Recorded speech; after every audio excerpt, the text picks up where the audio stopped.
Hello and welcome to Rajya Sabha Television. You're watching The Big Picture with me, Frank Razam Pereira. After flying for 25 years, Jet Airways on Wednesday announced temporary grounding of operations after the lenders declined a 400 crore rupees lifeline, putting at stake around 20,000 jobs and thousands of crores in passenger refunds, dues to vendors and over 8,500 crore rupees to banks. Founded by Naresh Goyal, the full-service carrier served tens of millions of passengers for over 2.5 decades before becoming the 7th domestic carrier to shutter operations in the past 5 years. However, the once premier airline flew into deeper turbulence, second in its history after the 2010 crisis, after 4 back-to-back quarterly losses, leaving it gasping for financial breath and forcing it to default on payments to nearly all, from banks to lessors to employees, and eventually leading to the shutdown from Wednesday night. On this edition of The Big Picture, we will analyze Jet's fall from grace and the implications for the aviation sector. Joining me on the program today are A.K. Bhattacharya, Editorial Director of the Business Standard, Ajay Dua, former Secretary, Ministry of Commerce and Industry, and Sanat Kaul, former Joint Secretary, Ministry of Civil Aviation. Thank you to all my guests for joining me on this edition of The Big Picture. Mr. Dua, I'd like to begin the program with you. How would you look at the airline's fall from grace? Something which was not unexpected, but that's only if you look at what had been happening for the last 1 year. Otherwise, I would have said surprising if a year and a half or 2 years ago someone had asked us, we said the airline is going great and going from strength to strength, and it was operating in a market where the passenger traffic was growing in double digits CAGR for the last 7 to 8 years. It had a huge fleet of its own, at its peak 124 aircrafts. It had international routes and many paying routes within India, operating 600 flights a day. So everything was going very well for the airline, but I'm sure there were illnesses within the, or there was considerable amount of melee within the airline, but from what was apparent or what was coming out, it had appeared to be a very rosy airline doing well in an environment which was growing. I think the last 1 year, everybody seems to be at fault. The airline, the lenders, the regulator, and I would even say the government, because government ultimately is the protector of the consumers. And as you while introducing, you mentioned about the rising airfares, refunds of huge order, vendors, they are public at large, which is getting affected, in addition to 22,000 direct employees. Right. So I'll just come back to the employees in just a bit. But Mr. Kaul, so where did it all go wrong really for Jet Airways? Some analysts believe that the acquisition of Air Sahara, post that the airline has never really recovered. Others say it is, post the crisis later on. So what is it really?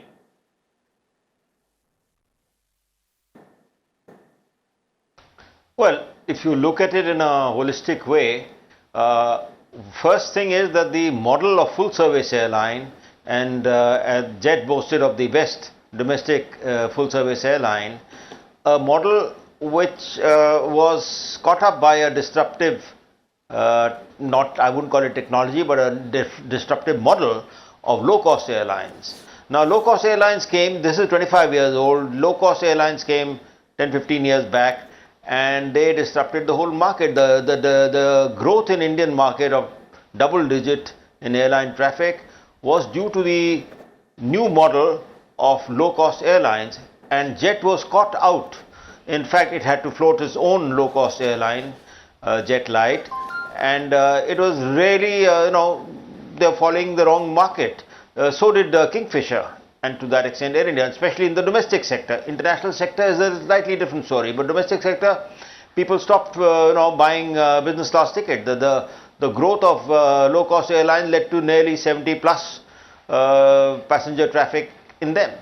So here Jet as a leader suddenly found itself in the wrong place, And so that is one thing. The other is, of course, that purchase which they did of the airline, which was, I think, was, well, all purchases don't go well. So this purchase did not go well, and they had a financial issue on that.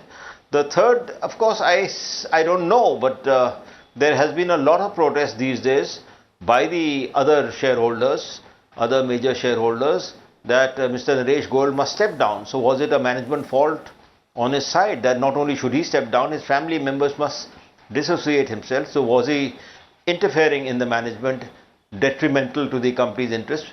We don't know. Right. So these are some of the factors where I would say things have gone wrong, but surely the new model of low-cost airline did make a major dent into the concept of a full-service airline, where they had to have lounges, where they had to have interconnectivity between one city to the other and the third, which these new low-cost airlines don't follow. So they have a much cheaper model. Right. And people prefer domestically to travel on that, even if they have to pay for their food. All right. Oh, yes, Mr. Dua, you wanted to add something?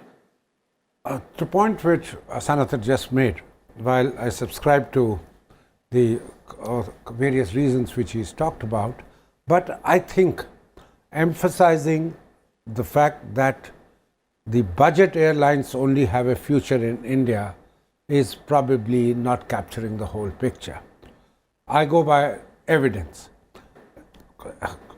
Acquisition of Air Sahara, which was largely a budget kind of an airline, but though the promoter being who it was, lavish kind Right. of things were there also.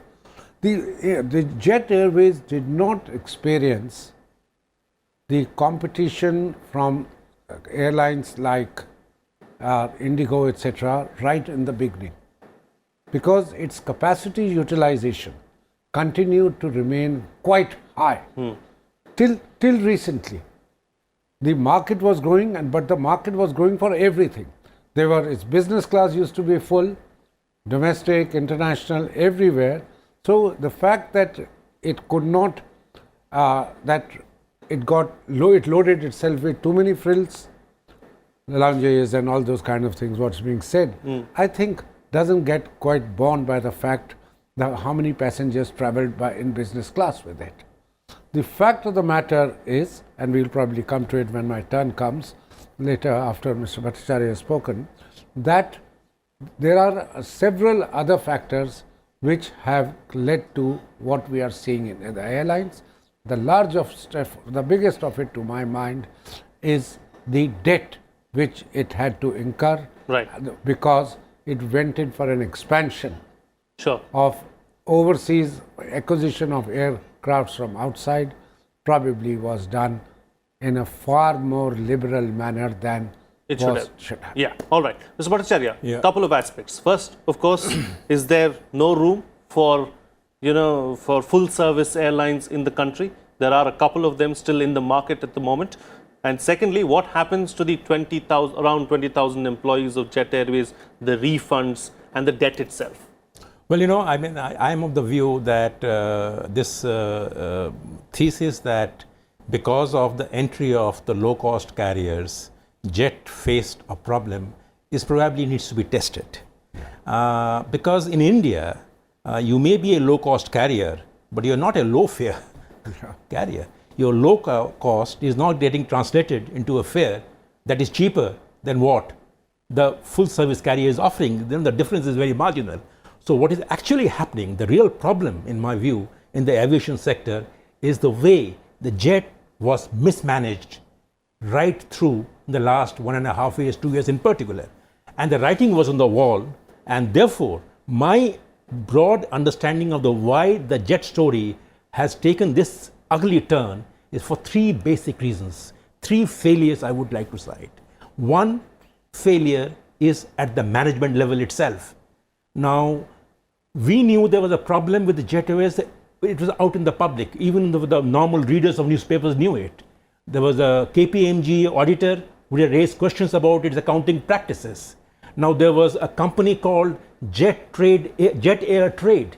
Now, that was receiving a commission for what? One doesn't know. 76 crore of commission being given from Jet Airways which was already begun incurring losses, to a company which was called Jet Trade Air, and its promoter, Mr. Naresh Goyal, was a majority shareholder.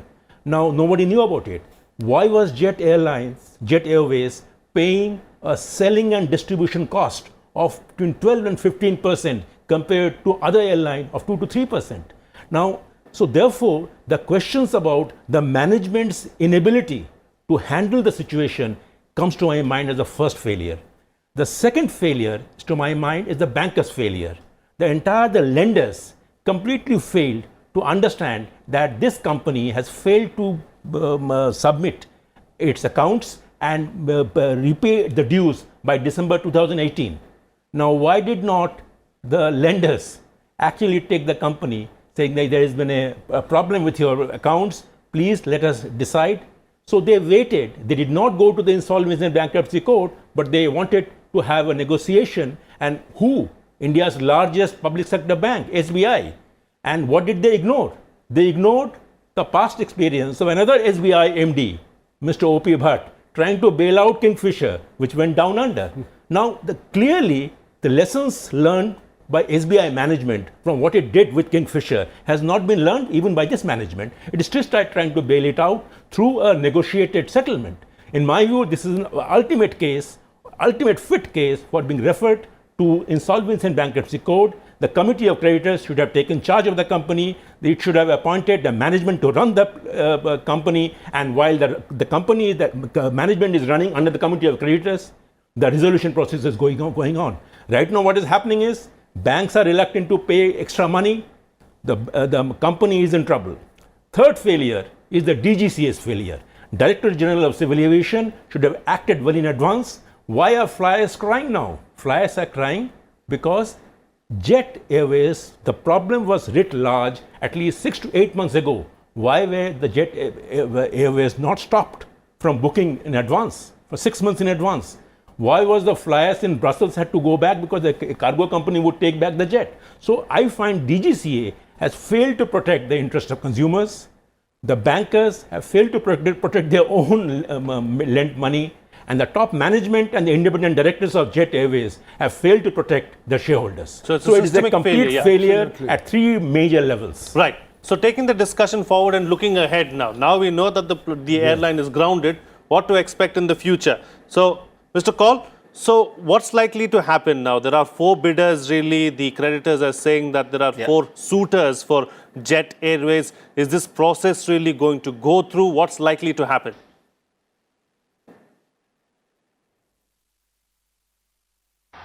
Well, in my view, I don't see how anybody except a foreign airline would be interested in Jet. If there is only government pressure, then maybe SBI or the other Indian financial institution might intervene. But otherwise, it is not a case which is attractive at all. A foreign airline is allowed up to 49% equity in India, and a airline from Gulf like Etihad would certainly be attracted by that, because India is a very growing outbound traffic market for airlines, and they would love to have an airline which can suck out the Indian foreign outgoing traffic, take them to their hub and then take them forward. Now that's the only thing I can see, because they'll have to also take on the debt. So the future, long-term future prospects of an airline owned by a foreign carrier which has a good hub would be attractive, but that's all. The other thing which I just want to clarify is that when I said low-cost airline, it's a low cost and not the ticket price. Ticket prices are about the same, but the model chosen by the low-cost airline is low cost of running the airline, and Jet was a high-cost airline. So that was the difference between the two, and that low-cost airline model was a disruptive model which came at a time when Jet was not really ready for it. So that's how I look at it, that nobody would be interested with the high cost of debt and the other, the SBI had promised a forensic audit which has not come out as yet, but there may be some other hidden costs also which are involved in buying up the airline. So the only party which should be interested is a foreign airline which has a good hub in their country to take Indian passengers out to their hub. Right. That's how I look at it. Mr. Dua, Jet at the end of the day is a brand. So that, of course, that brand will have to be rebuilt now. But is anyone willing to take that risk? I think we are delaying the process of identifying a new buyer or a new investor. Will there be a new investor? I think so. Brand is one, what you mentioned, that's a value. Second, it still has a lot of bilateral routes on the international routes, which have been given to it by even taking away from Air India and other kind of planes. And in this industry, those carry a value. Plus, it has accesses at the airports, the airport slots, which also a Greenhorn or a new company which comes will have to pay for all these things. Here, let's not look at just merely the aircrafts, but these other tangibles, like I'm calling them tangibles, they're not really intangibles, because you have right to the airport landing rights, you have access routes, you have a brand, plus you still have a fleet of engineers to service these aircrafts, which they had 124 aircrafts. They have pilots, they also have a trained crew. What needs to be in order to monetize these? But how long ago are they going to have the staff? This is my point. Exactly the point which I was saying. It is what is needed, and what the banks should have actually done was to have, when they found the signs since last year, not merely December. The first default occurred last April, exactly a year ago, when it could not pay, it defaulted, and thereafter it's only been going from bad to worse. The bankers should have got in. Bankers should have insisted at that point of time that, Mr. Goyal, you cannot continue to be in the driving seat. We are willing to come in, but dilute. See, it is not just, now we don't have to only surmise. Etihad, who walked into the bank, walked into this deal at a fairly high value, is not willing to invest for a very simple reason. They said, as long as Mr. Goyal is the chairman and his family continues to hold over 51%, we are willing to sell our 24% at a loss. But if he goes, we will be willing to look at other things. Even now, banks have to make it absolutely clear to Mr. Goyal that your 31% stake which you continue to hold is not going to be making you eligible to come into this airline through back door or any other way, that you are now no longer required or a wanted person in the airline. If that's made sure, and the banks buy up his equity, I think markets will crash. In 2 days, we have seen first 8%, day before, yesterday 20%. If he thinks that he can encash this 31% at a high value, no. I think the airlines like Etihad are allowed to come up to 49. They might step it up, but once it's clear that Mr. Goyal he can be a silent holder of shares to the extent it's the scheme of things permits. Second, there would be the very scheme of things requires that an Indian investor, whether an airline or another investor, should bring in that 51%. Right. I think at one point of time, not too long ago, after the troubles started last year in January, Tata's had gone on record that they have considered it, but as long as Mr. Goyal is there, they are not going to be coming in. And Tata's, we all know, have a deep kind pockets. of one, deep pocket. Second, some or the other urge to be in the civil aviation industry. Whether it goes back to the history of Air India with Ratan Tata, with JRD, and subsequently now Vistara. This is an airline with many more options than Vistara has. So I would think that a company like that, plus you could see certain other Indian investors, global partners, Indigo Partners, who is one of the four suitors who have been shortlisted by the banks Right. to look at it. That means the Indigo, an affiliate of Indigo airline, they are also interested. They are an airline business. They know the so-called low-cost model. Right. So I would think that it is still possible. Please don't take too much time. The longer the aircrafts remain grounded, the more will be the cost of reviving them and getting them back. Sure. The more chances that the employees will walk away, where it should be done very quickly. The airline still has some worth. Sure, whosoever takes it, 8,000 crores of debt will go to them. But the net worth of the company, which today is over minus 10,000 crores, is not a washout forever. Right. Right. So, Mr. Bhattacharya, so can Jet Airways, temporarily grounded for the time being, be turned around? And who will be in the best position to do that? Well, if SpiceJet could be turned around by a man called Ajay Singh, in whatever manner, whatever they may be controversial or not, but surely Jet Airways can be turned around many more times. In my view, let us not forget that Jet Airways is a first-class airline.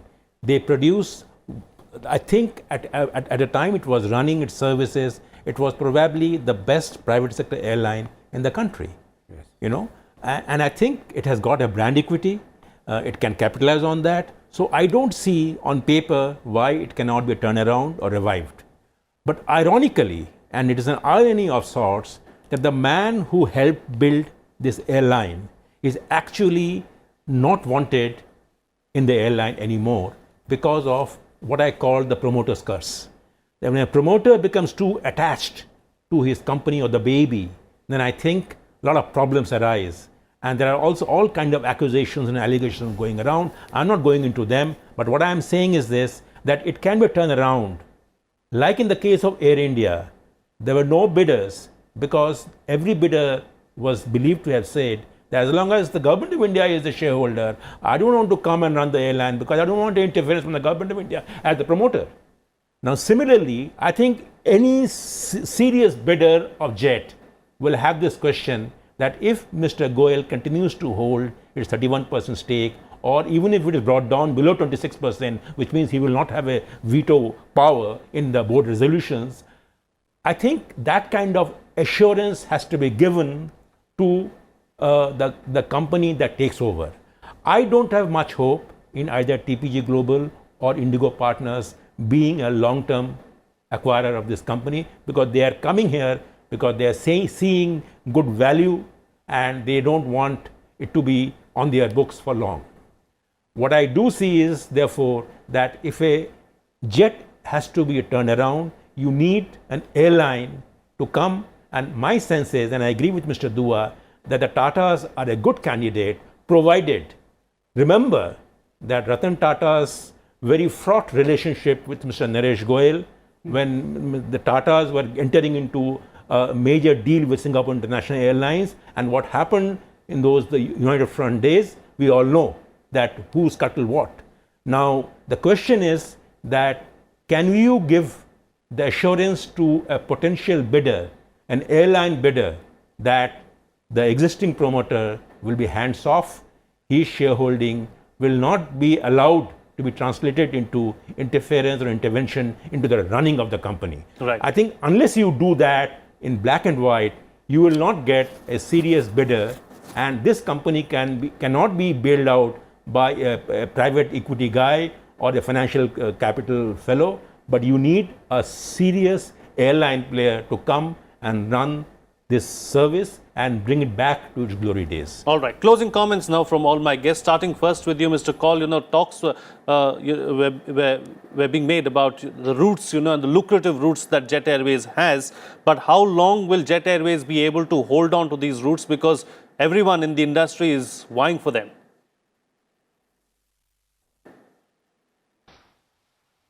Yes, and the slots are already being allotted to other airlines temporarily. So it's a matter of time. If it is revived fast, they can retain it. Otherwise, they'll just go. So I don't see much. The way the things have progressed, and there's been State Bank had announced that they'll be appointing a chairman and a new board and a whole lot of things, which has not happened. So time is a great issue here. The greater the time lapse, the airline just sits down. And as I said, in my view, the promoter would or a new party would be a foreign airline, because India has a huge capacity for outbound traffic. It's growing like a lot, and it's growing faster than the incoming incoming traffic, and it's going to be 50 million very soon. So it's an attractive market for somebody to hold. So let's see. The other side is that there are a lot of debts, and also the promoter, if he is active, then people are apprehensive of him. All right. So they have expressed it so quite openly. So all that thing has to be sorted out. All right, Mr. Kaul, I know you have to be elsewhere. Thank you for joining us on the program, and I'm going to continue the discussion here with my panelists in the studio. Closing comments from you, Mr. Dua. There's this talk about how the Indian civil aviation industry is growing, double-digit growth and so on and so forth. But in the last 5 years, we've had 7 airlines going under. True. I don't think we should be too worried about consolidation. But that doesn't mean that what is operating must get denuded. Its capital must get denuded, the service levels are brought down, etc., as had started happening with the airlines before they really went under. The fact of the matter is our regulators have a responsibility. I think merely DGCA working merely as a technical or an engineering agency, it is dominated by engineers incidentally. I'm sure they are very competent people, but as a regulator, they also have to look at the management of the airlines, they have to look at the financials of the airlines, be able to read, anticipate what's going badly, and be reporting to the government. After all, at the end of the day, the role of the government is to look at all the stakeholders in the economy, right, not merely government. Sure. I would, to that extent, I'm saying this, saying Air India is certainly a baby of the government they have to look at. But so are the banks. Right. The public, whether public or private. Public directly owned, public sector, privately as a manager of the society. Sure. So, interest of the commuter in saying that the costs don't, the flying costs don't increase, etc.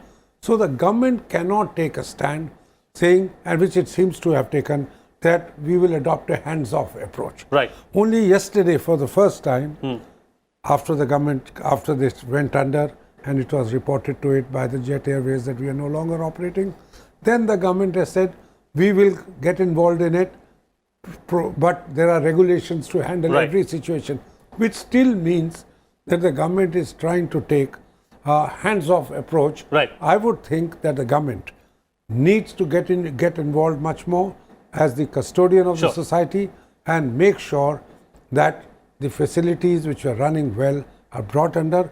Who owns them is a different matter. Quick closing comment from you, Mr. Bhattacharya. My sense is, yes, there are 2 things that needs to be done in a quick time. One, make DGCA truly independent. Don't let it remain an appendage of the Ministry of Civil Aviation.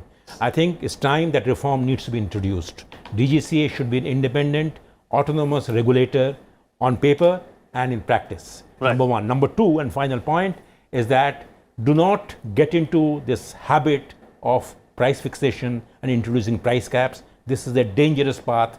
If the fares are going up, which they are going up, try to tackle the supply side, try to make sure that the more planes are in the skies, and use the available fleet with Jet to be given and leased to the other airline operators, and allow more flights to take place on different busy routes so that the fares automatically come down. But if DGCA falls for this easy temptation of trying to create a price cap, I think that will not be desirable. All right. On that note, then we'll call it a wrap on this edition of The Big Picture. Thank you to all my guests for joining me on the program and putting things into perspective for us. That's it from me. See you again next time.